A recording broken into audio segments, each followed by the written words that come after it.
Diyong malingkod.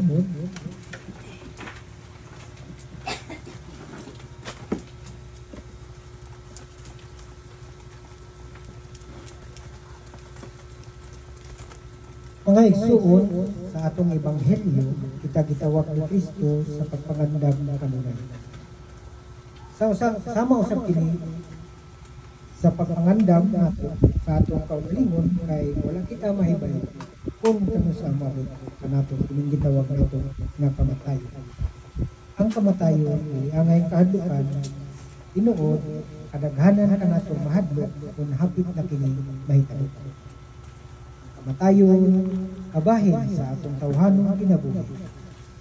Kita ang mga tao mamatay. Mao nga ang kamatayon dili nato kahadlukan ug ato kining atubangon. Ay diha sa kamatayon makita nato ang kamahinungdanon sa kinabuhi sa tao. Kung kita mismo wala masayo kung kanusa kini moabot kanato. Mao nga kita gitawag sa pagpangandam kanunay kung nga ang importante nga puy-an nato ang atong kinabuhi inubanan sa gugma sa Dios kung nga ang atong pagkinabuhi ini sa yuta nga naisubay diha sa kinabuhi ni Kristo. Mga igsuon, ang kinabuhing Kristohanon makita diha sa atong pagpuyo sa atong katilingban, sa atong pagpakidrambigit, sa atong isig kaingon. Mao nga maayo pangtan-o nato ang atong kaugalingon kung diyon sa banato pagpuyo ang atong kinabuhi uban sa atong mga isig katawo.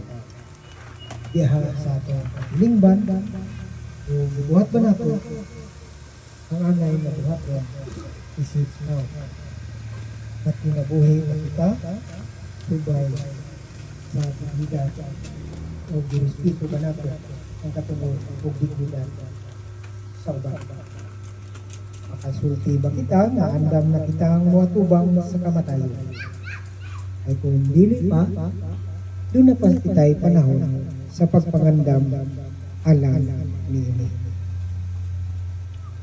O nga kitang tanan, padulong man sa kamatayon, usa angay nga magpuyo kita nga may respeto o dignidad o katungod sa atong isig katawo kung may paghigugma sa atong Dios.